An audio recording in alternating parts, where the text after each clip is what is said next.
My name is Rachel. I'm just your average sophomore in college. My dad runs a hospital and my mom is a stay-at-home mom, and my younger brother and sister go to different high schools. So yeah, we are better off than most families. And I think that's a good thing. But even so, our family dynamics are far from ideal. I'll be home late again today, my dad says as he grabs his bag and puts on his shoes. My mom replies, watching him go, "All right, be careful." But dad leaves without even looking at mom's face. This scene has become so routine that none of us, my siblings or me, feel anything anymore. Dad, who seems to live for his work, rarely pays attention to home life. He hardly ever attended school events when I was younger, so we have all kind of given up on him.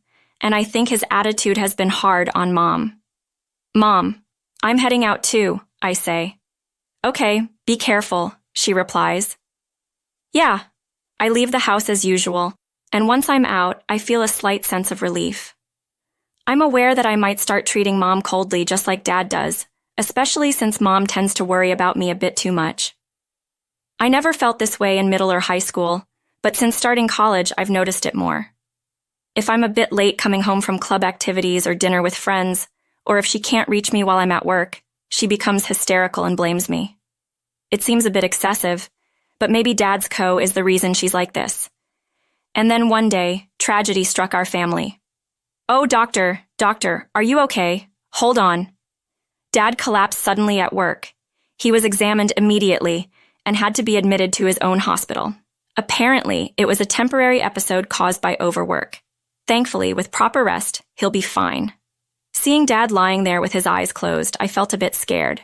It's not that I didn't believe the attending physician. I understood the diagnoses because Dad is always busy, as we all knew. He was too busy even to look at use. Our family should have known that, but still, when a family member collapses, it's natural to worry. And I think Mom felt the same way. She's been going to the hospital every night since Dad collapsed. "Oh, Rachel, you're home early today," Mom says. "Yeah, one of my classes got canceled," I reply. "I see. Your dad was awake just a moment ago, but he's asleep again." Mom says this with a gentle look on her face, but I can see she's clearly exhausted. No wonder. It's no wonder with all the housework and hospital visits. "Why don't you go home and rest, Mom? I can stay with Dad. We have leftovers for dinner, so you don't have to worry about that," I suggest. When I say this, Mom looks a bit surprised and then nods in agreement. "Really? Then maybe I will." Thank you," she says as she stands up from her chair and reaches for the door to leave the hospital room. But before opening it, she turns back to me and says, "Rachel, make sure you come home before it gets too late, okay?" "I will," I reply. With a slight smile, Mom nods and quickly opens the door so as not to wake Dad, then leaves the room. "Mom's really tired, isn't she?" I murmur to myself as I sit in the chair Mom was just in, looking at Dad's sleeping face. I never knew he looked like this when he sleeps, but that's understandable. I have never known any other version of Dad than the workaholic who's always busy. When I get home, surprisingly, my sister Natalie is already there. "Hey sis, you just got home?" she asks. "Yeah. What about you, Natalie?" "No club activities today?" I reply. "Nope. We had a practice match yesterday. So, dinner or shower first?" Natalie asks, twirling around in her petite frame. Seeing my cute sister, I feel a bit relieved and say with a small smile, "Let's go at dinner first. Have you eaten yet?" "Yeah, I already ate. Christian is probably still studying at school. He should be back soon, though. It's exactly 7 p.m., Natalie says.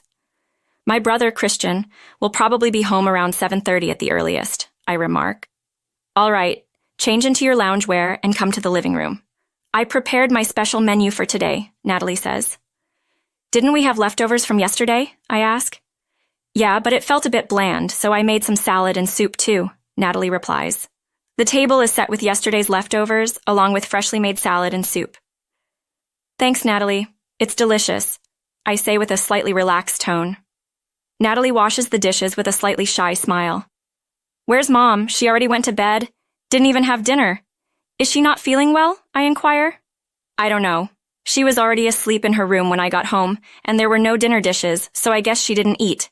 She must be really tired," Natalie responds. I see, I murmur, looking down at my dinner, searching for the right words. Then, Natalie speaks up with a somewhat serious tone. Hey sis, she begins. Yeah, what's up, I ask. Don't you think Mom's been acting a bit strange lately? Do you think so? Natalie asks. As I'm about to continue, Natalie, who has finished washing the dishes, sits down and says, I mean, she is visiting Dad way too much. I get that she's worried, but he collapsed from overwork. She doesn't have to go every day. Isn't that a bit excessive? Well, that's just Mom being overly concerned, I start to say, searching for the right words to follow, but Natalie interrupts. Also, I actually saw what was in Mom's bag when she was going to visit Dad the other day.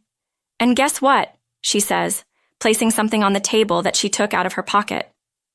What is this? I ask. What do I do? He says with a shaky voice, as if she's on the verge of hyperventilating. Mom tells me that Dad has passed away. Upon hearing this, I cancel all my plans and head to the hospital. When I arrive, I go to the room where Dad had been sleeping and open the door. Inside, the attending physician, the nurse in charge, and Mom are all looking down at Dad, who has his eyes closed. Noticing me, the attending physician speaks up. We're still investigating the details. This morning, the nurse noticed something was off when checking on him. Despite our best efforts, he says this. Both the attending physician and the nurse bow their heads to Mom and me, tears in their eyes.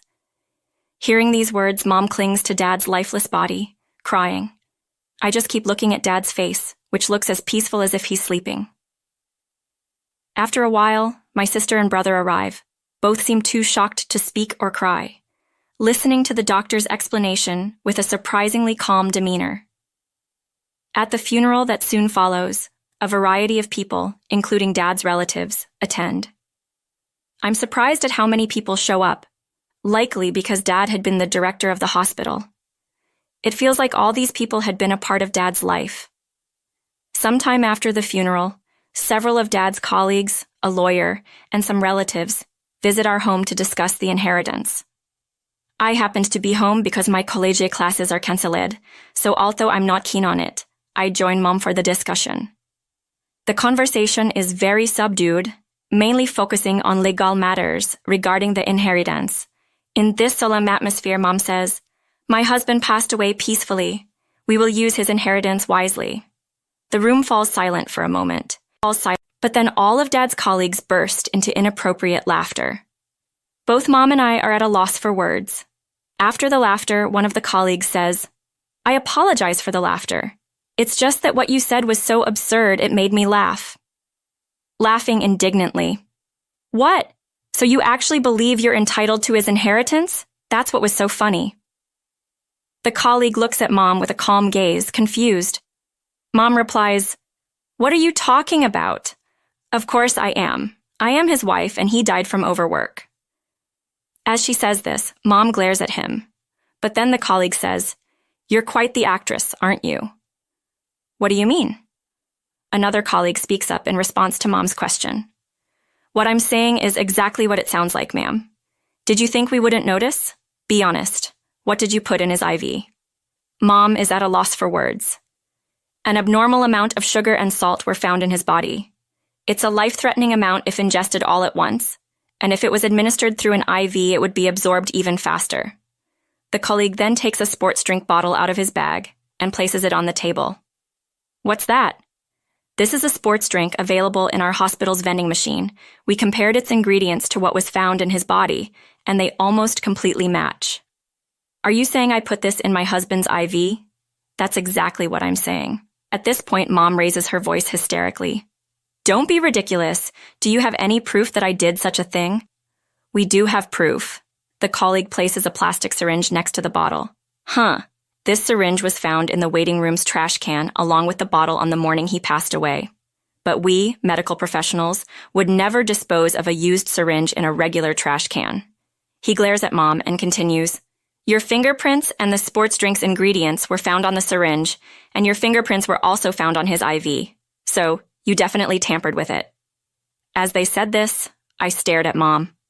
Mom can't say anything in response. Her silence is an admission of guilt. That day, Mom is taken away by the police. A few days later, I visit someone. Rachel, are you sure about this? Yes, thank you for everything. I bowed deeply to the colleague. I was the one who tipped him off about the syringe. He had carefully investigated everything after the funeral. If it weren't for the janitor telling me about the syringe, I wouldn't have known either. But I feel guilty for taking your mother away from you. It's okay. The mom at that time was no longer our mom. I bow again. I could only think of Mom, who had shed fake tears at the funeral, as a stranger now. Later, I visited Mom once to ask her why she did it. Then, Mom, it's obvious. If everything had gone as planned, all his inheritance would have been mine. I have been enduring and pretending all this time. Muttering to herself, Mom was clearly unhinged. Seeing her like this confirmed that her tears, words, and actions had all been lies. I realized she could never be part of the family again. Now, my siblings and I are living with our paternal grandfather. I hope to have a real